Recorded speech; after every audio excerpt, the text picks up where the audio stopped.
Et c'est donc l'heure de votre rendez-vous politique du dimanche sur LCI en toute franchise. Soyez les bienvenus. Rebonjour, Marine Tondelier. Bonjour, merci de votre invitation. Merci à vous, secrétaire nationale Les Écologistes, candidate à la présidentielle. Toujours candidate ? Plus que jamais. Quand on voit l'actualité, on se dit qu'il va y avoir besoin d'écologie quand même. Eh bien, on va en parler à mes côtés pour vous interroger. Arlette Chabot, éditorialiste politique à LCI. Bonjour Arlette. Bonjour. Marcelo Westfred. Bonjour Marcelo, chef adjoint du service politique du Parisien aujourd'hui en France, notre partenaire. Alors justement, on va revoir Marine Tondelier, cette carte de France qui est rouge, j'allais dire rouge écarlate, 35 départements en vigilance rouge canicule, 36 degrés, vous le voyez, attendu à Toulouse par exemple, à Paris, 37 degrés à Reims ou encore à Lyon. Ce lundi sera la journée la plus chaude, nous dit-on, de l'histoire. Est-ce qu'il faut fermer les écoles dès demain ? Déjà, j'adresse un petit message à celles et ceux qui, éditorialistes ou journalistes, entre guillemets, des fois on a du mal à les qualifier comme tels, nous ont expliqué la première vague de chaleur, ah, bah, c'est rien du tout, 30 degrés, on a toujours connu ça. Je parle notamment de Pascal Praud qui a tenu des propos inadmissibles et climato-sceptiques. Enfin, il dit des choses fausses avec beaucoup d'aplomb en se moquant de l'écologie, en se moquant des écologistes. En attendant, toute la France souffre de températures jamais égalées de l'histoire des relevés météo sur notre territoire. Donc oui, il y a un problème et celles et ceux qui l'ont nié, qui ont empêché les actions de se mettre en place, portent une lourde responsabilité. Pour ce qui est des écoles, on a un sujet dans ce pays, c'est que 80% des écoles, en fait, ont plus de 50 ans. Et paradoxalement, c'est parfois les écoles les plus récentes qui sont les plus mal adaptées à la chaleur. J'étais il y a 3 semaines dans la vague de chaleur de mai à Corbeil-Essonnes, devant une école pour discuter avec les parents de ma proposition de congé climatique, parce que cette école avait fini par être fermée. Enfin, elle était ouverte pour les enfants pour qui il fait moins chaud à l'école que chez eux ou dont les parents travaillent, mais on n'était pas obligé de mettre ses enfants. Les parents avaient été mobilisés pour ramener les ventilateurs de chez eux à l'école tellement il n'y en avait pas. Cette école, elle a 10 ans. Eh bien, elle a 10 ans, mais elle avait des immenses baies vitrées partout, qui était une aberration climatique en fait, parce que dans ce genre de chaleur, voilà. Et c'est vrai que quand on a construit ces écoles, on se disait les vagues de chaleur, c'est juillet-août, donc les écoles sont fermées. Maintenant qu'avec le changement climatique, c'est en juin voire en mai, ça nécessite qu'il y ait des enfants dedans et c'est pas adapté. Qu'est-ce qu'on fait ? On leur dit aux enfants restez à la maison, quand aussi parfois les habitations sont surchauffées, ce sont de véritables fournaises, où il faut trouver d'autres moyens. Demain, aux parents, on ferme ou pas ? Alors, première chose, il y a un grand plan de rénovation des écoles qui avait été annoncé par Emmanuel Macron en 2023. Il avait dit en 10 ans, on va rénover 40 à 44 000 écoles, plus on va en faire 10 000 d'ici 2027. Les chiffres, ils sont intéressants parce qu'en 2023-2024, ils en ont fait 2289 et mi-2025, ils en étaient à 65. À ce rythme-là, il faudra 3 siècles pour rénover les écoles de notre pays. Donc ça ne suffit pas. Alors j'ai entendu tout à l'heure votre journaliste, parce qu'on ne trouvait pas les chiffres, nous, après juillet 2025, votre journaliste tout à l'heure a dit on en est à 5 000. C'était il y a 10 minutes, donc j'ai bien écouté. Je cherchais ces chiffres justement ce matin, je ne les trouvais pas. Mais c'est totalement insuffisant. C'est-à-dire qu'on a un gouvernement qui fait peu de promesses sur l'écologie, plutôt en train de détricoter les mesures, et quand il en fait, il ne les respecte pas. Juste avant, ça c'est un vrai problème, et je vous répondrai à la fin de votre question. Ma question, vous ne voulez pas y répondre sur faut-il fermer demain ? Non, mais donc je vous dis, on en est rendu là, mais je vous ai dit juste avant que quand on ferme une école, on contraint parfois des élèves à rester dans les logements qui sont encore plus exposés à la chaleur que leur école. Donc je pense qu'il faut permettre aux enfants qui ont des solutions de ne pas aller à l'école, que quand en fait, vous savez, une école, parce que les classes sont les plus chargées d'Europe en France, quand il y a 25, 30 élèves dans une pièce, ça chauffe encore plus la pièce. Donc ce qui se passe dans certaines écoles, c'est que quand certains enfants arrivent à rester à la maison parce qu'ils ont des parents ou des grands-parents pour les garder, alors on peut regrouper tous les enfants qui n'ont pas le choix d'aller à l'école dans les classes les plus fraîches, prendre soin d'eux, avoir assez de ventilateurs. C'est très imparfait, mais avec l'impréparation du gouvernement, c'est là qu'on en est rendu. Mais vous avez raison, il faut aussi isoler les maisons. Et là-dessus, quand on voit ce qui a été fait de ma prime rénov par le gouvernement, il y a de quoi dire. L'évaluation effectivement de cette reconstruction des écoles, c'est 40 milliards pendant 10 ans, ça fait 4 milliards par an. Donc franchement, il faut dégager un budget. Alors dites-le à Emmanuel Macron qui a fait cette annonce, c'est pas moi qui l'ai fait. Non, mais c'est pas ça. Il faut dégager 4 milliards par an. Donc compte tenu de la situation budgétaire, c'est la raison pour laquelle aussi ça freine. Mais moi, je constate qu'il y a des choses pour lesquelles on trouve de l'argent et d'autres pour lesquelles on n'en met jamais. Les violences faites aux enfants, les écoles. On a compris en fait que les enfants n'étaient pas au centre des politiques nationales. Moi, je pense l'inverse. J'ai toujours défendu l'inverse. Je sors la semaine prochaine, comme annoncé depuis des mois, mon grand plan pour un pays à hauteur d'enfants. Et je me battrai là-dessus parce qu'on ne peut pas avoir autant de mépris pour les enfants de ce pays. Ensuite, je vous le dis quand même, on n'en est pas aujourd'hui à dire il fait des annonces, il les respecte pas. Bon, ça, excusez-moi... Moi, je le savais. Je ne prends pas sa parole comme parole d'évangile. J'ai l'habitude maintenant depuis 10 ans. Mais le fonds vert, qui est un fonds institué par Madame Borne en 2023 pour financer l'adaptation du pays au changement climatique. Il n'y avait pas grand-chose dessus. Il n'y avait pas grand-chose. Eh bien, en 2 ans, ils ont divisé par 4 ce fonds vert. Et c'est notamment ce fonds vert qui devait servir à rénover les écoles. Donc, ils nous font des promesses qu'ils ne respectent pas. Et même sur les choses qui existaient déjà, ils les détricotent. Que voulez-vous que je leur dise? Alors, hier s'est tenue une cellule interministérielle de crise Place Beauvau au ministère de l'Intérieur. Il y avait 14 ministres. Ils ont pris un certain nombre de décisions, notamment le fait d'interdire la consommation d'alcool sur la voie publique dans les 35 départements qui sont en canicule rouge.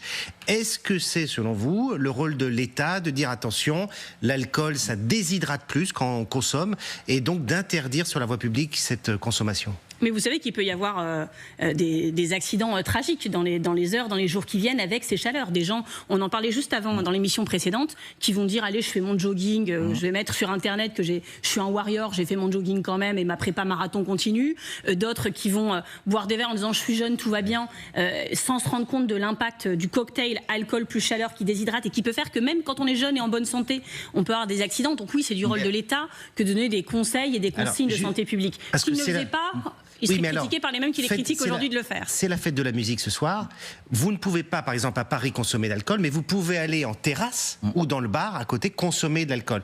Est-ce qu'il n'y a pas là quelque chose d'un peu incohérent? Enfin, quel est votre... Que feriez-vous? J'imagine que si on interdisait la consommation d'alcool dans les bars ce soir, vous hurleriez à la liberté commerciale et au fait que c'est une mesure gauchiste et je sais pas comment vous l'aurez qualifié, mais ça aurait pas été très agréable. Donc voilà, c'est pas idéal, mais je pense que les messages de santé publique sont en train de passer toute la journée sur toutes les chaînes. Après, chacun prendra ses responsabilités. Marine Tondelier, quand vous êtes en terrasse, vous êtes normalement plus abrité que quand vous êtes en plein cagnard au milieu d'une foule dans un concert. Vous pointiez du doigt un certain nombre de personnes qui remettaient en cause le climat ou ce qui se passe aujourd'hui. Est-ce que ça veut dire qu'on ne peut plus débattre, on ne peut pas débattre du climat en France? Et est-ce que sur la canicule, la question de la canicule, on en fait peut-être un peu trop? Moi, ce que je reproche, c'est qu'on parle du climat là parce qu'il y a une canicule et que vous allez voir que au moment où les températures vont baisser, j'espère le plus vite possible, tout ça sera oublié et on continuera. Vous voyez, il y a une vague de chaleur en mai.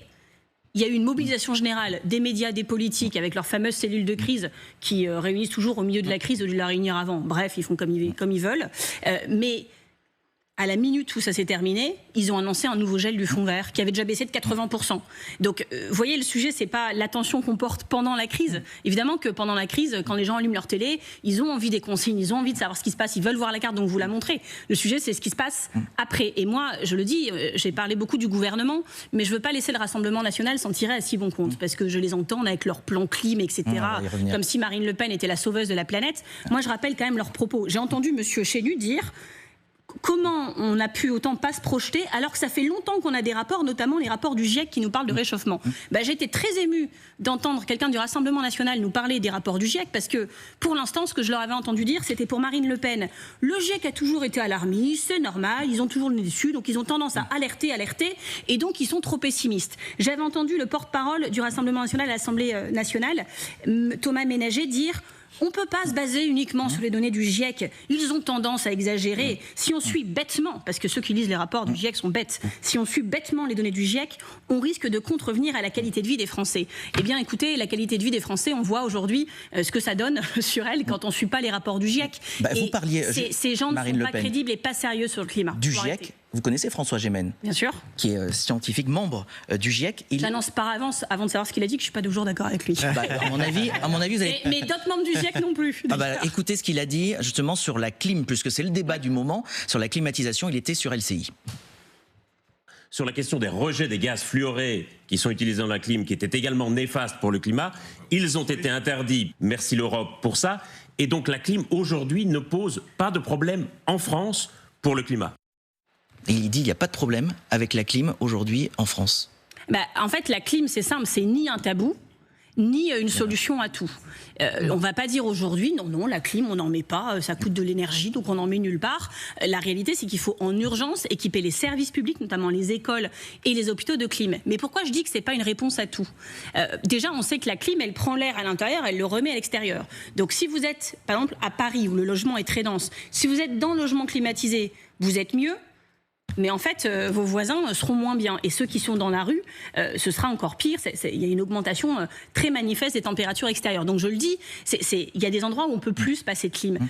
Entre ce qu'en écologie, se disait dans les années 70, en disant qu'il faut empêcher le changement climatique, c'est ça la priorité. Et maintenant, ou quoi qu'on fasse sur le climat, il faudra s'adapter au réchauffement climatique de toute manière, parce qu'on est arrivé à un tel point qu'on n'a pas le choix.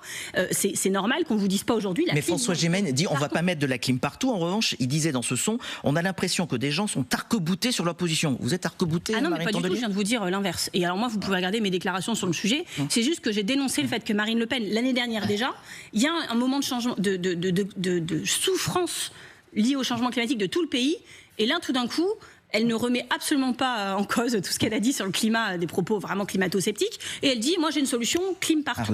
Et on n'est pas en mesure de le faire financièrement. Et deuxièmement, il faut quand même dire que si vous climatisez des logements qui ne sont pas isolés, vous n'allez pas très loin. Et la facture d'électricité que vont scoltiner les gens parce qu'ils vont climatiser en fait les oiseaux, c'est eux qui vont la payer. Donc c'est pour ça que je dis, c'est ni un tabou, ni une réponse à tout. Alors quand Marine Le Pen dit, il faut climatiser les hôpitaux, les EHPAD, les écoles, vous dites, je suis d'accord, c'est le bon sens. Je vous l'ai dit il y a une minute. Clair. Voilà, ils ont bougé et vous aussi vous bougez. Quand je vois aujourd'hui des patients se faire transfuser dans certains hôpitaux sous des draps mouillés pour essayer de limiter l'impact de la chaleur, c'est terrible. Les enfants dont les examens, là, ils sont stressés, ils sont pressés d'en finir, ils ont révisé, ils sont prêts, on leur dit c'est décalé à une date, on peut même pas vous dire quand, c'est pas à la hauteur. Et vous avez vu par exemple à Nantes, à l'hôpital, il y a eu un débat parce qu'on ne veut pas climatiser tout le nouvel hôpital de Nantes pour des raisons d'écologie. Attention. Et par ailleurs, on parle du nouvel hôpital de Nantes. C'est pas un hôpital. Avec ça, vous n'êtes pas d'accord. Par exemple, vous n'êtes pas d'accord. Moi, je ne suis pas technicienne, je ne connais pas cet hôpital, son isolation. Et les médecins, ils ont parfois aussi des bonnes et des mauvaises raisons de vous donner ces réponses-là.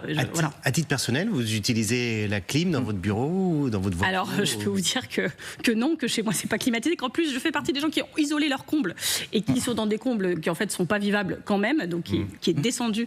Je dors pas dans ma chambre en ce moment, et au siège des Verts, c'est pas tenable. Et pourtant, on a fait les travaux récemment, et voilà, on voit bien que quand on est sous les toits avec des Velux, en fait, c'est compliqué. Donc j'ai vu la technique du blanc de Meudon, mais j'ai un Velux très très haut, donc je vais pas, enceinte de 6 mois, monter sur une échelle. Donc on fait les draps mouillés sur des ventilateurs, comme tout le monde. Blanc de Meudon, on rappelle, c'est une poudre blanche, on dilue, puis on la colle sur les fenêtres, et alors, il paraît que ça évite, il y a pénurie dans les magasins, tellement les gens se jettent dessus. Dans les magasins. Encore une grande preuve d'anticipation du gouvernement. Vous proposez, Marine Tondelier, un congé climatique. Alors j'ai lu ça, 5 jours. Je regardais, ça se fait déjà en Espagne, et c'est 4 jours, si je ne m'abuse. Nous, ce sera mieux. Ça sera mieux, mais ça réglera quoi ? Alors, ça règle pas ni le changement climatique, ni la forte chaleur. Mais il faut savoir qu'en Espagne, j'y étais il y a 15 jours, parce que j'ai tenu à aller rencontrer la ministre du Travail, Yolanda Díaz, qui a mis en place cette mesure, qui en fait l'a mise en place suite aux grosses inondations de Valence, où il y avait eu 200 morts, dont des personnes qui sont mortes parce qu'elles sont allées au travail, alors qu'en fait, c'était pas raisonnable. Donc, le pays a travaillé. Il y avait aussi eu des morts dans les vagues de chaleur, sur des exploitations agricoles, et sur des toits dans le BTP. Et donc cette situation n'était pas tenable. Et donc évidemment, il y a des employeurs qui prennent les dispositions d'eux-mêmes, mais il y en a aussi qui ne le font pas, et c'est pour ça que la loi est faite. Le congé climatique, c'est dire, si les conditions climatiques vous empêchent d'aller au travail, c'est vraiment dans des situations extrêmes, alors ça ne doit pas être soit l'entreprise qui paye, parce que en gros, l'exemple c'est salarié de travailler, soit les salariés qui trinquent parce qu'on leur dit vous prenez vos congés, moi c'était pour cet été avec mes enfants, non, tu les prends maintenant. Donc nous, on veut que ce soit juste, ça fait partie d'une sécurité sociale écologique qu'on veut, parce que les risques qu'on a assurés en 1945, c'était très bien de le faire, mais en 2026, il y en a d'autres. Et donc on pense que 5 jours par an, tout le monde ne les utilisera pas. Notamment, il y a des fonctions qui sont télétravaillables. Ça, voilà. Mais il y a des fonctions qui ne le sont pas. Et on voit bien que là, quand il va faire 40 degrés, imaginez sur les toitures en zinc combien il fera, on ne peut pas laisser des gens les travailler sur le toit. Donc il y a des fois où on peut décaler les horaires de travail, et il y a des fois, moi je suis venue à pied ici ce matin à 9h, il faisait déjà très très chaud. Donc tout le monde n'est pas en Mais sur cette idée de congé climatique, vous êtes seul ou vous comptez rallier un certain nombre de partenaires ? Je ne suis jamais seule, monsieur Arnaud. Non, mais donc on lance une pétition ce matin qui est sur le site lesécologistes.fr pour dire demandez-le. Voilà. Nous on a porté cette mesure. Elle a fait débat, mais en réalité pas tant que ça. Moi j'ai entendu à l'époque, alors Louis Sarkozy était très contre, mais c'est sûrement très bon signe. Il expliquait que c'était les astrologues qui allaient donner des absences de travail. Donc lui, il a rien compris, mais c'est pas nouveau. La plupart des autres personnes étaient intéressés, cherchaient à voir ça coûtera combien, ça marchera comment. Et moi je le dis aussi, le congé climatique, il doit être appliqué au cas où l'école de vos enfants ferme et vous n'avez pas de solution pour les garder. Alors si vous pouvez être en télétravail, des fois on arrive à jongler, c'est pas idéal pour la productivité, mais si vous avez des dossiers urgents, ça se fait. Il y a des situations où juste on ne peut pas. Quand on a des enfants de 3 ans et qu'on a des boulots hyper prenants, on peut pas. Donc vous nous annoncez ce matin sur LCI le lancement, là, à l'instant, d'une pétition sur le congé climatique, mais concrètement, on va s'inscrire, je clique, et ça donne quoi ? Ça donne de la puissance à cette proposition qu'on pourra porter plus fortement et on pourra répondre aux questions du genre de la vôtre qui disent est-ce que vous n'êtes pas un peu seul ? Et par ailleurs, les politiques doivent s'emparer de cette proposition. Il y a un amendement qui sera déposé à l'Assemblée nationale en ce sens. Je ne vous en dis pas plus, on annoncera cette semaine. Et on va continuer. Mais Yolanda Díaz, moi, quand je l'ai vue, vous savez, elle a annoncé qu'elle arrêtait la politique en 2027. Elle a fait ce qu'elle avait à faire et elle m'a dit...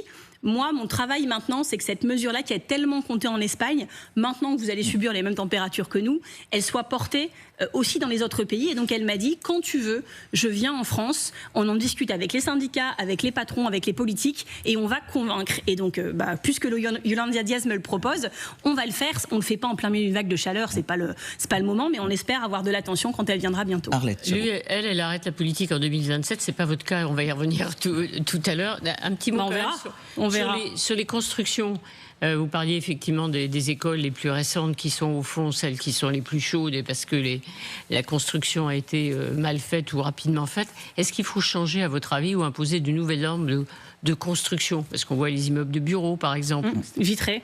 La tour Triangle qui est en train d'être construite là, je dis là, franchement, je ne sais même pas dans quelle direction. Est-ce qu'il faut imposer de nouvelles normes de construction ? Moi, je ne suis pas une experte du BTP, mais c'est vrai que je vois que plus les bâtiments sont neufs, plus ils sont vitrés et plus ils sont des formes de serres géantes. Vous savez, chez nous, on a le Louvre-Lens. On nous avait dit, dans le Pas-de-Calais, vous arrêtez de vous plaindre, on vous met un musée gratuit et vous nous remercierez avec votre plus beau sourire. Nous, alors, il y a moins de vagues de chaleur à Lens que dans le sud, mais l'hiver, on a beaucoup de mal à payer les factures d'énergie, c'est-à-dire que ça grève tout le budget quasiment culture des Hauts-de-France. C'est un bâtiment qui a ouvert pendant le mandat de François Hollande. Donc on se demande vraiment comment les architectes et les politiques à l'époque, quand ils sélectionnaient les projets, n'avaient pas ça en tête. C'était il y a 10 ans. Voilà. Petite question, et cette fois-ci vous allez voir, on va faire le lien entre la canicule et la politique, mais qui a tout son sens, parce que je pense que plein de téléspectateurs se font la même réflexion en vous écoutant que ce que va vous poser comme question Arlette. Parce que, finalement, effectivement, la canicule, les Français ont bien conscience aussi, avec d'autres phénomènes évidemment, les inondations, les pluies torrentielles. Le climat est déréglé. Vous faisiez allusion au climato-scepticisme du Rassemblement national. Sauf que dans les enquêtes d'opinion, il est à 30, le RN. Je ne veux pas être désagréable avec vous, mais vous êtes très très très loin derrière. Pourquoi, à votre avis, vous n'arrivez pas à imprimer ? C'est ce que les neuroscientifiques appellent le syndrome de l'autruche. C'est un syndrome vraiment très connu, qui n'est pas propre au climat. C'est un syndrome qui fait que votre cerveau, c'est pas une question du tout d'intelligence, mais de protection. Quand vous avez une nouvelle très dure à encaisser, vous vous en protégez. Par exemple, des personnes qui vont pas aller chercher les résultats médicaux quand ils avaient très peur de ce qu'allait donner cet examen. Ou alors des gens qui sont tellement en découvert qu'ils vont plus consulter leur compte en banque, qu'ils ouvrent plus les factures. Et pour le climat, c'est pareil. C'est une nouvelle tellement dure à encaisser qu'on a les écoutilles qui se ferment et on n'a pas envie de voir, pas envie de savoir. Mais théoriquement, on se tourne vers ceux qui vous disent nous, on a des solutions. Donc moi, ce que je vous dis, c'est que chaque Français, au fond de lui, c'est pertinemment ce qui est en train de se passer. Il y a un écologiste dans chacun des Français. Au fond de chacun des Français, les gens savent. RN. Mais vous pouvez me répondre de manière désagréable. C'est pas désagréable, c'est la contradiction. Est-ce que c'est pas lié au fait qu'on vous a beaucoup entendu ces derniers mois sur des sujets tout à fait légitimes, mais qui n'ont rien à voir. Alors, qu'est-ce qui n'a rien à voir ? Expliquez-moi, ça m'intéresse. Par exemple, on a beaucoup entendu de polémiques sur des questions... par exemple, on a eu la question du sapin de Noël attendez, c'était à Bordeaux. Il y a 4 ans. On a eu la question du barbecue. On a eu plein de polémiques. Attendez. J'ai entendu il y a une demi-heure sur votre antenne un sujet sur les barbecues qui posait problème en cas de canicule. Le sapin de Noël, c'était il y a 4 ans. C'est vous qui décidez d'en parler toutes les 5 minutes. Franchement. Et puis si vous trouvez que couper des arbres, c'est bon pour le climat, il n'y a pas de problème.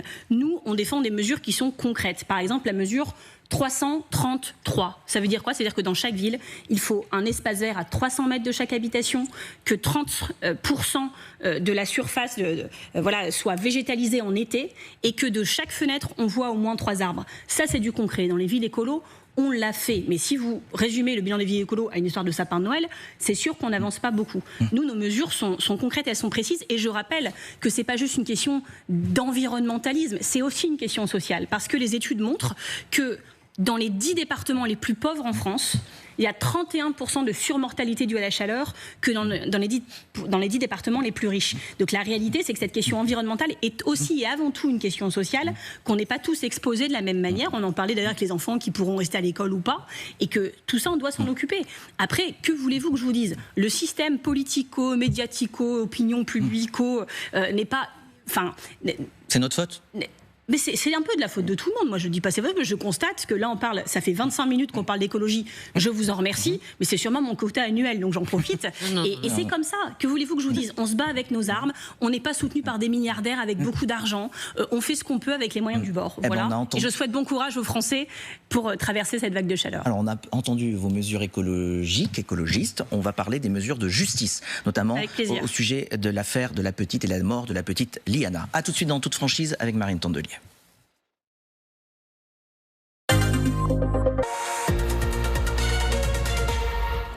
En toute franchise, la suite sur LCI avec toujours Marine Tondelier, secrétaire nationale des écologistes et candidate à la présidentielle.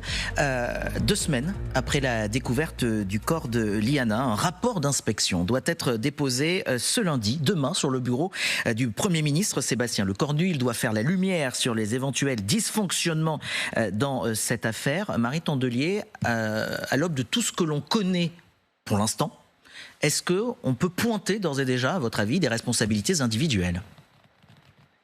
En fait, on ne sait pas. Vous me demandez de commenter un rapport qui n'est pas encore sorti, comme si je savais mieux que les rédacteurs du rapport. Dans ce qui nous a été mis et dévoilé sur les différents parquets qui s'étaient refilés en quelque sorte le dossier, sans communication entre eux. On a vu des magistrats monter au créneau en disant ce sont simplement les moyens de la justice. On nous répond non, pas seulement. Il y a des dysfonctionnements dans le travail de la justice. Alors qu'il y ait des dysfonctionnements structurels, ça me paraît assez évident. Qu'il y ait eu de responsabilités individuelles, peut-être, mais moi je vais vous dire, je vais prendre l'exemple d'un chauffeur routier pour qu'on déporte un peu de l'affaire Liana et qu'on ne soit pas dans l'émotion directe, qu'on se rende compte de ce dont on parle. Si vous prenez un chauffeur routier et vous lui dites tu roules 4 jours de suite et surtout concentre-toi, en fait, forcément, à un moment, il va dévier de sa trajectoire, il va se prendre la glissière de sécurité. Vous pourrez dire, ah là, c'est ta responsabilité individuelle. C'est toi qui tenais le volant. Sauf qu'en fait, c'est le cas aujourd'hui dans la justice, on met des gens dans des situations intenables. Alors, ce qui ressort, parce qu'il y a quelques journaux, dont Le Parisien ce matin, qui ont eu déjà que les premiers éléments. Le Parisien, c'est très sérieux. La Tribune dimanche et le Parisien, qui ont eu des éléments sur ce qui va être rendu public demain. Et ce qui ressort a priori, c'est qu'il n'y avait pas de surcharge dans les juridictions concernées. Il n'y avait pas trop de dossiers. Il y a eu des problèmes de transmission qui ne semblent pas liés, dans ce cas précis, à un problème, on va dire, structurel de moyens. Écoutez, on verra. Moi, j'ai quand même compris que le système numérique était très, très compliqué et que c'est pour ça que les dossiers devaient transiter par papier, que c'était source d'erreur. J'ai compris que sur les dossiers qui avaient été reçus par les bonnes personnes, il y avait eu beaucoup de temps pour lancer les premières auditions qui avaient été prises parce que en fait, les gens sont surchargés. Donc on verra, je ne commande pas un rapport que je n'ai pas. Ce qui est sûr, c'est que quand on regarde tous les pays d'Europe, pas juste de l'Union européenne, mais de notre continent européen, on est en 43e position sur 44 sur le nombre de procureurs dans notre pays, de magistrats. Donc on a un problème manifeste. Et puis je vais vous dire, on ne découvre pas aujourd'hui, moi je suis très en colère contre Emmanuel Macron, franchement j'en ai ras-le-bol de ce mépris pour le sujet, quand il déclare, il y a 3 jours, il y avait un continent caché alors peut-être pour certaines personnes qui sur vos antennes ont découvert l'ampleur du problème, mais enfin Emmanuel Macron, le gouvernement, les politiques qui font bien leur travail ne découvrent rien du tout sur la place des enfants. Ces dernières années. Non, la parole est très libérée. La parole est très très libérée. Peut-être qu'elle peut l'être encore beaucoup plus, mais des enfants qui parlent, ça fait des décennies qu'il y en a. La question c'est est-ce qu'on les écoute ? Et moi je vais vous dire, on a un problème de la place des enfants dans ce pays. Ça va de leur place dans les wagons de SNCF, où il y a quelques mois on débattait de « Oh, les enfants ça commence à bien faire, on va faire des wagons sans eux, il faut qu'ils parlent moins fort », à l'état de leurs écoles dont on parlait tout à l'heure, et au fait qu'ils soient mis au centre de la société, qu'on les écoute quand ils parlent. La Civis montre que 92% des enfants qui révèlent des actes de violence sexuelle, en fait, il y a un truc qu'on doit leur répondre, c'est « je te crois ». Je te protège. Eh bien, 92% des enfants n'ont pas le droit à cette réponse-là. Soit parce qu'on ne les croit pas, soit parce qu'on ne les écoute pas, soit qu'on ne met pas en place leurs mesures de protection. Je rappelle quand même qu'il y a, j'arrive pas à vérifier les chiffres, je l'ai lu quelque part, mais c'est la Civis aussi, à peu près la moitié des enfants qui parlent en disant telle personne m'a fait ça, on les laisse en contact avec leur agresseur, au nom du droit de garde, au nom du droit de visite. Vous vous rendez compte quand même? Mais attendez, Marie les enfants, ils entendent ça à la télé. Est-ce que le réflexe qu'on a, c'est de dire je vais parler, ça va bien se passer? Non. Vous dites, nous, politiques ou tous ceux qui travaillent, on savait, on ne découvre pas. Le grand public, je pense, les téléspectateurs aujourd'hui, on découvre. Moi-même, j'étais assez surpris de voir l'ampleur et ce qui se passait dans le cas de Jérôme Barella, dans le cas de la petite Liana. Mais si on va s'étendre tout à l'heure sur le périscolaire parisien, pardon, mais c'est un véritable scandale et je pense que les parents sont hallucinés de ce qu'ils entendent.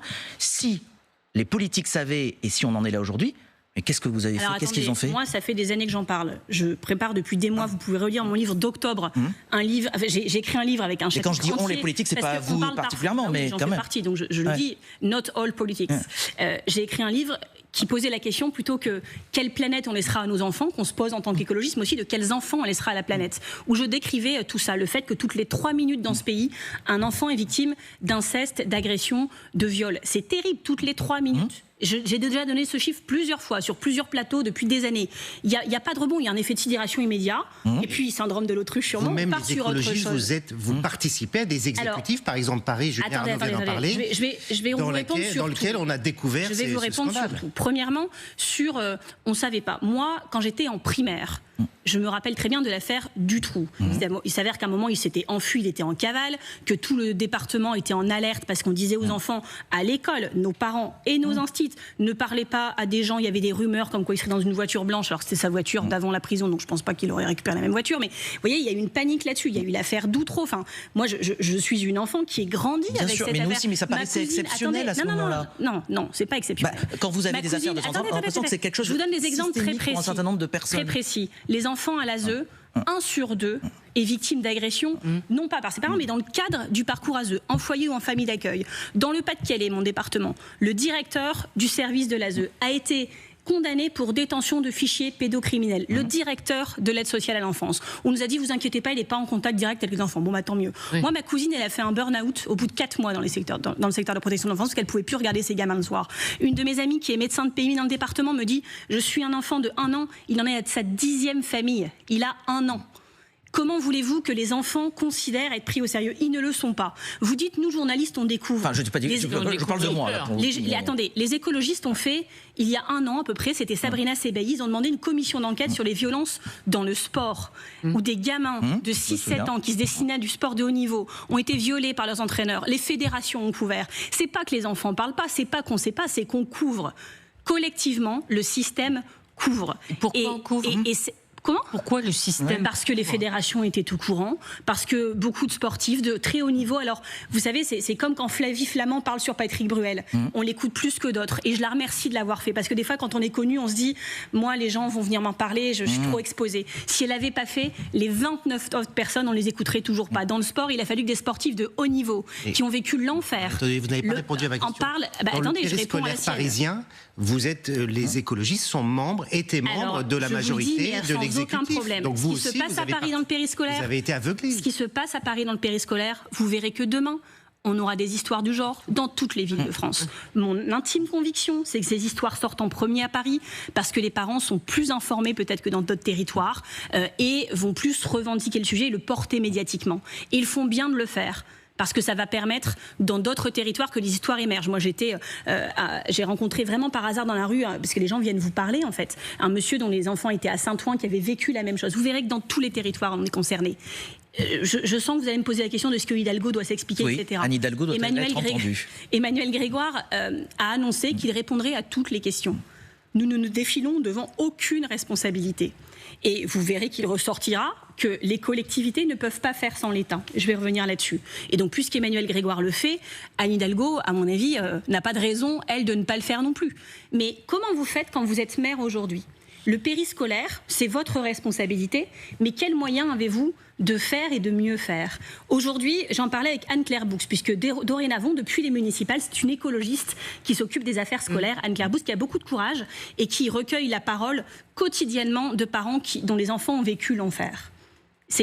Imaginez, c'était pas elle qui était en responsabilité, elle gère ça toute la journée et elle le fait du mieux qu'elle peut. Ce qu'elle me dit, c'est qu'aujourd'hui, quand vous embauchez quelqu'un dans le périscolaire, parce que les demandes sont élevées, Il y a beaucoup de turnover, il faut y arriver. Premièrement, vous n'avez accès qu'à un seul fichier, le fichier des personnes condamnées.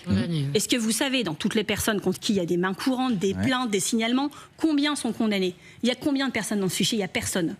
Et donc aujourd'hui, elle a affaire à des personnes qui en fait sont très malignes, les prédateurs sont très malins, ils font le go-between entre le public, le privé, ils changent d'arrondissement, ils changent de ville, comme Monsieur Barella qui était condamné à un endroit, qui changeait de département, qui allait être bénévole dans un club de sport. Donc moi je pose la question déjà de où nos enfants sont en sécurité.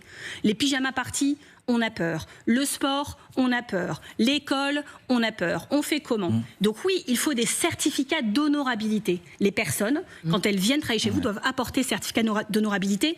Et c'est pas juste pour le périscolaire. Ça doit être pour les accompagnateurs de sorties scolaires. Ça doit être pour les entraîneurs sportifs et les bénévoles des associations sportives. Ça doit être pour tout le monde. Et par ailleurs, ce certificat d'honorabilité, vous savez, dans l'ASE, ils l'ont mis en place. Il y a plus de 3500 personnes qui sont parties d'elles-mêmes. Sont parties d'elles-mêmes. Ça en dit quand même beaucoup, ça veut dire qu'elles étaient fichées. Hein. Ce que je ne comprends pas non plus, c'est que dans ce pays, on ait des contenus pédocriminels accessibles en ligne, avec des conseils qu'on peut se donner en ligne sur comment violer un enfant sans laisser de traces, et que le gouvernement ne fasse rien. Comment se fait-il que quelqu'un qui va consulter un site djihadiste se retrouve fiché S, et que quelqu'un qui va consulter un site pédocriminel, on sait pratiquement toujours, c'est la première étape avant des actes. Ceux-là, on n'est pas capable de les détecter? Ils sont où les moyens pour faire ça? Et pourquoi ces personnes-là, on les laisse en contact avec nos enfants? Est-ce que ce n'est pas une irresponsabilité politique majeure, et en tout cas celle du gouvernement? Arlette. Alors, il y a une proposition de loi, la loi intégrale, c'est-à-dire qui couvrirait, qui est transpartisan, ce projet. Les violences sur mineurs et les violences sexistes et sexuelles. Donc, est-ce qu'on peut imaginer que les parlementaires travaillent ensemble, qu'il y ait un travail commun avant la période présidentielle, avant la campagne? J'espère bien. Et que ce texte soit adopté avant la campagne électorale? J'espère bien. J'espère bien, et vous savez, ça ferait un vrai sujet de campagne électorale qui concerne vraiment tous les Français. Celles et ceux qui ont des enfants, des petits-enfants, celles qui tiennent à des enfants, les enfants eux-mêmes, et ça ferait du bien, ça nous changerait des sujets d'habitude. C'est-à-dire que vous êtes prête aussi à travailler, enfin les écologistes en général, travailler avec le gouvernement sur ce sujet? Mais moi je ne suis pas parlementaire, mais les parlementaires... Vous savez, Arnaud Bonnet, qui suit les sujets enfance, qui a été notamment dans la commission sur l'inceste, il y a 1 ou 2 ans, il a déposé là une proposition de loi sur l'imprescriptibilité des crimes des violences sexuelles sur mineurs. Ça fait très longtemps qu'il travaille là-dessus, ça a été déposé il y a quelques semaines avant l'affaire Liana. Il a déposé un texte sur cette histoire de certificat d'honorabilité. On travaille tout le temps, et ces textes sont proposés au gouvernement, parce que d'ailleurs le gouvernement a déposé lui-même un texte. On est en train de regarder. Et travailler avec le gouvernement, j'ajoute, avec le RN, avec la France Insoumise, avec les socialistes, avec les LR, avec tous ceux qui veulent bien se mettre autour de la table et travailler sur ce projet. Oui, mais il faut être de bonne volonté et sortir des caricatures. Moi, il y a deux arguments de droite que je ne supporte plus. Le premier, c'est de dire, c'est comme la climatisation de Marine Le Pen contre le changement climatique. Bruno Retailleau, lui, c'est la castration chimique. Attendez, la castration chimique, c'est une condamnation à la fin. Il faut que les personnes soient condamnées, il faut que l'enfant ait compris ce qui se passait, qu'il ait parlé, qu'il ait été entendu, que l'affaire est jugée, que la personne ait été condamnée, ce qui est quand même très très rare. Et alors après lui, il a sa sanction. Ça change quoi en fait? C'est une goutte d'eau dans le problème. J'entends Monsieur Attal qui lui dit par exemple, nous, pour vous montrer comment les enfants sont pris en considération dans ce pays, maintenant un enfant qui déconne, on sanctionne les parents. Suppression des allocations familiales. Bon, premièrement, quand il était Premier ministre, mon premier rendez-vous avec lui, je lui avais dit, je travaillais déjà sur l'ASE, j'avais dit, Monsieur Attal, vous faites le malin là-dessus, mais vous êtes responsable, vous avez l'autorité parentale, au nom de l'État, sur tous les enfants de l'ASE. Si on vous retirait de l'argent à chaque fois qu'il y en a un qui fait une erreur dans son parcours, il vous resterait plus beaucoup d'argent sur votre compte en banque. Donc vous considérez que c'est de la faute des parents. Ok. Moi, Amine Kessassi, qu'on a beaucoup entendu sur vos plateaux, sur le narcotrafic. À Marseille. Son petit frère, non c'était son grand frère, qui s'appelle Brahim et dont la mère appelle la police en disant « Mon fils Brahim, il est en train d'y il est là, allez le chercher ». La police dit « Bah non madame, attendez, on va faire comme ça ». Elle allait elle-même en bagnole le chercher. Il finit dans des circonstances atroces, brûlé vif dans des règlements de compte. Si à ce moment-là on avait supprimé les allocations familiales à cette maman, Est-ce que sa fille travaillerait dans l'armée de terre? Est-ce que son fils Amine se dessinerait une carrière d'avocat? Est-ce que son fils Mehdi, qui a été tué lui aussi après, aurait dit moi je vais devenir gardien de la paix? En fait, vous sanctionnez toute une famille, vous faites peser la responsabilité parfois de l'État, parce que quand vous grandissez dans la cité où a grandi Amine, excusez-moi, c'est pas pareil que de grandir dans tel ou tel arrondissement de Paris. Vous êtes beaucoup plus exposé à ces trafics, au fait de tomber là-dedans. Et donc, vous voyez comment on considère les enfants? On dit allez, il y en a un qui a fauté, toute la fratrie va prendre. On les condamne tous pour l'avenir. Je trouve ça vraiment terrible. Et donc, on sortira cette semaine, c'était prévu depuis longtemps, notre livret de propositions sur l'enfance, sur leur protection physique, sur leur intégrité, mais aussi sur tout ce qui fait qu'on respecterait enfin les enfants dans ce pays. Ça va jusque Parcoursup, jusque des mesures sur la nature en ville, enfin, surtout, voilà. Alors, mettons les enfants au centre. Justement, on en vient à la présidentielle, à 2027. Juste avant, vous aviez demandé sur l'IANA la démission de Gérald Darmanin. Il est encore là, écoutez. Oui, mais ça aurait changé quoi? Moi, je suis cohérente, je pense qu'il n'a rien à faire là, depuis le début. Je pense que ce n'est pas la bonne personne au bon endroit. Je le maintiens. Mais vous savez, moi, je les ai entendus parler. Au tout début, c'était oui, mais il n'y a pas du tout de problème de moyens. Oui, mais il n'y a pas du tout de problème numérique. Oui, mais c'est que des responsabilités individuelles. Oui, j'ai même entendu M. Macron dire les féministes, parlez moins fort, vous faites trop de bruit. Il a dit il ne faut pas répondre par des cris. Enfin, les réponses politiques qui ont été apportées... Ça ne visait pas les féministes, ça visait les partis politiques. C'était qui? Ça ne visait les partis politiques, les cris. Il y a des féministes dans les partis politiques. Moi, j'ai fait les manifestations les 2 lundis. Je serai lundi soir avec les gens. Oui, ça donne envie de crier, en fait. Et si on veut crier sous les fenêtres de Gérald Darmanin, on continuera à le faire. 2027, Marcelo. Rien à voir, mais vous êtes candidate. Vous avez un petit rapport quand même. Ouais. Alors, vous avez en tout cas choisi ou en tout cas promu un moyen de départage à gauche qui est celui d'une primaire, une primaire large, sans la France insoumise. Ce mode de désignation, on va se dire la vérité, il a pris l'eau. Il est complètement enlisé depuis les municipales et Olivier Faure, le patron du Parti Socialiste qui était avec vous aussi pour pousser ce projet, il a du mal dans son propre parti à le pousser. Alors qu'est-ce qu'il en est? Est-ce que vous admettez premièrement que ce processus il est maintenant mort-né? Et deuxièmement, qu'est-ce que vous allez faire de votre candidature? Écoutez, moi, je ne retire rien à ce que je pense de la primaire, dont je ne suis pas amoureuse par principe, mais dont je pense qu'elle est très adaptée à ce que nous vivons en 2027. Parce que personne ne se départage naturellement. Donc pour moi, c'était une bonne méthode de départage démocratique en faisant confiance à nos électeurs qui, eux, n'ont jamais failli les 2 fois d'avant. Ils ont toujours été là à la fin pour réparer nos erreurs en faisant le Front républicain en premier tour. Je pense qu'on ferait bien les écouter au premier. Et deuxièmement, c'est un mode propulsif qui permet à tout le monde d'avoir participé, qui nous permet d'occuper l'espace médiatique, ce qu'on n'arrive pas à faire aujourd'hui, à part pour mettre en scène les divisions.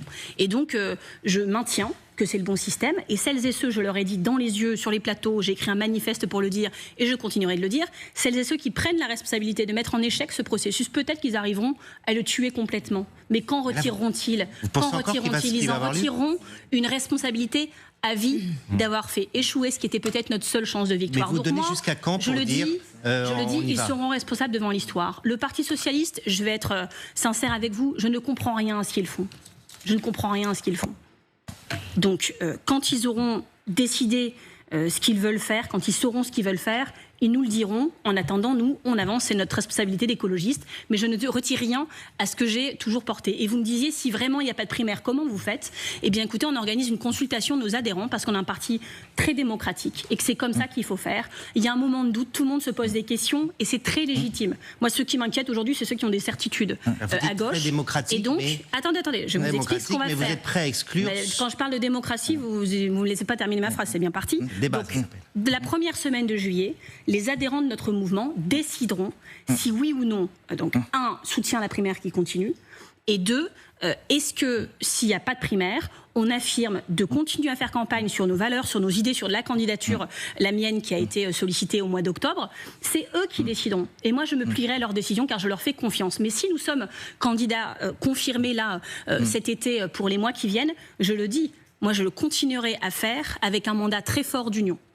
C'est-à-dire que les écologistes ne seront jamais responsables du fiasco de la gauche et des écologistes en 2027. S'il y a des décisions courageuses à prendre, nous les prendrons. Mais pas dans n'importe quel sens. Alors, pas sous les cases et pas selon des sondages dont tout le monde sait qu'à un an de l'élection. On va accueillir Frédéric Delpech dans quelques secondes pour vous poser les questions du tac au tac. Mais vous parliez de parti démocratique. Arlette Chabot. Avec une petite question, si je comprends bien, vous pourriez y aller seul finalement. Alors, Yannick Jadot. Si les adhérents le décident. C'est des adhérents le décident. Yannick Jadot, il dit on n'a pas les moyens, les écologistes, de partir tout seuls. Et deuxièmement, on a mis 5 millions dans sa campagne la fois dernière. On n'a plus les moyens, je vous confirme. Il est de mettre autant. Proche de aujourd'hui soutien de Raphaël Glucksmann. ça. On dit que vous allez l'exclure. Bah, c'est lui qui dit ça, écoutez.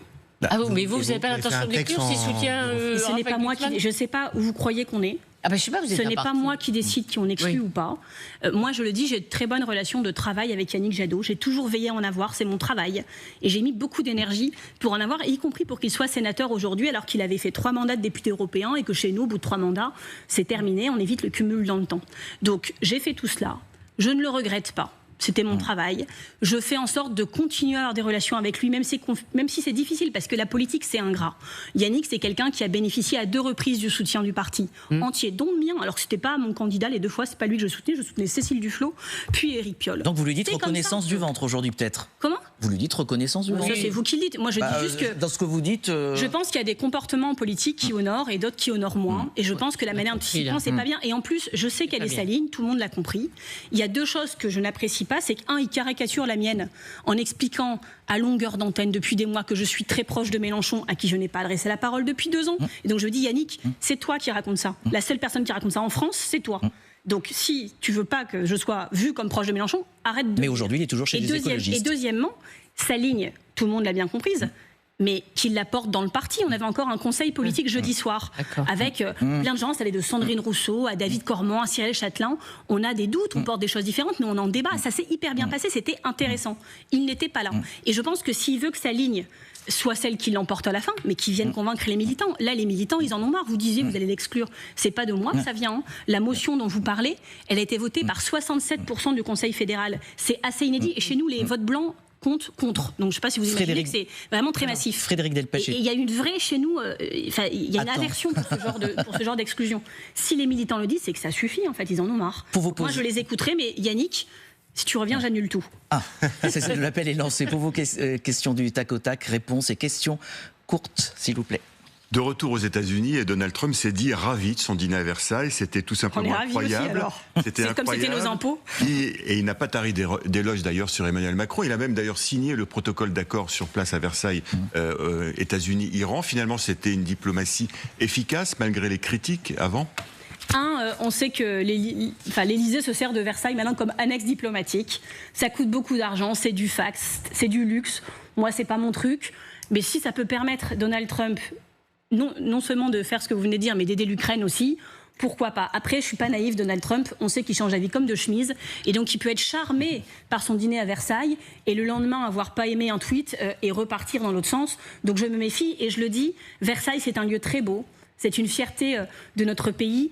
Et si on pouvait éviter d'en faire bénéficier que Trump et Poutine, ça me ferait très plaisir. Donc peut-être que Emmanuel Macron, je lui donne une idée, pourrait y accueillir toutes les personnes qui s'occupent de nos enfants, pourrait accueillir les enfants de l'ASE, pourrait y accueillir les bénévoles caritatifs ou des associations de sport, pourrait accueillir les soignants, pourrait faire plein d'autres choses de Versailles que juste d'accueillir des gens un peu compliqués dans ce monde, qui mettent ce monde à rude épreuve et qu'on veut essayer de séduire le temps d'un soir pour qu'ils fassent ce qu'on veut. La grande opération test salivaire lancée par Sébastien Lecornu pour dépister l'usage de stupéfiants chez les ministres, les hauts fonctionnaires, les conseillers ministériels. Est-ce qu'il faut l'étendre aux chefs de partis politiques et aux parlementaires? Je m'y soumets à la sortie si vous voulez, il n'y a pas de problème. Mais je pense qu'on doit être exemplaire. Est-ce que cette opération, c'est une bonne opération? Je n'ai rien contre et je pense que il y a des politiques qui donnent beaucoup de leçons sur le sujet, donc ils doivent être exemplaires et montrer qu'ils le sont. Moi, je n'ai pas de problème à soumettre à tous les tests que vous voulez. Et chez les parlementaires aussi?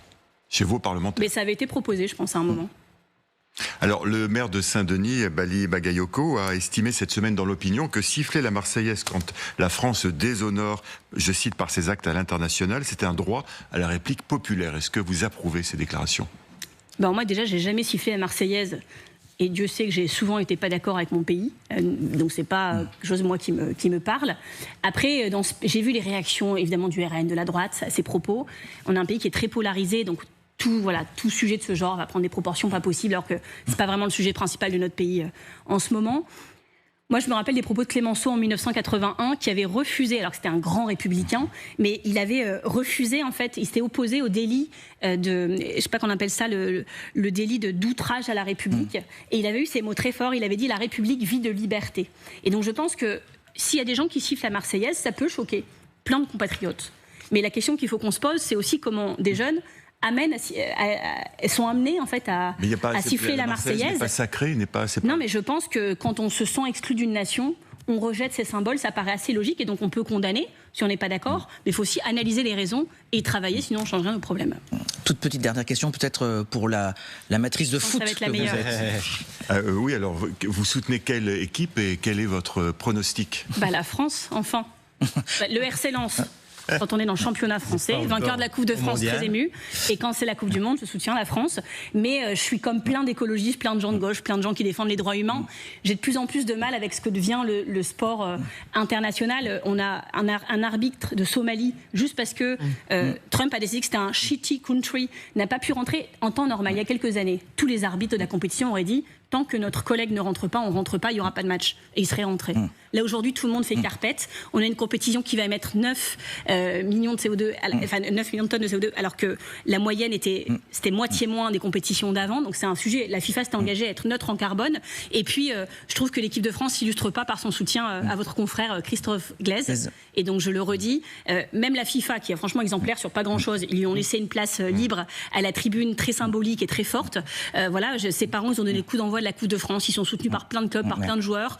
Que font les Bleus? C'est quand même quelqu'un qui commente leur match. Et le foot, ça joue beaucoup sur le terrain, mais ça joue aussi en tribune et par les commentateurs. Donc tout le monde devrait être solidaire. Merci beaucoup. Merci Frédéric. Merci Marcelo. Merci Arlette. Pour terminer, Marine Tondelier, alors qu'il y a 40 ans disparaissait le comédien et humoriste Coluche, il avait cette citation. Je ne sais pas si elle va vous faire rire ou pas. Est-ce que c'était sur les cons ou sur les Belges? Non. Pour qu'un écologiste soit élu président, il faudrait que les arbres votent. Eh bien parfait, c'est ça qu'on va faire. Les enfants et les arbres voteront désormais. Merci à vous d'avoir été l'invité dans Toute Franchise. On revient bien sûr dimanche prochain à 10h. Dans un instant, Anne-Chloé Beauté. Bonne journée.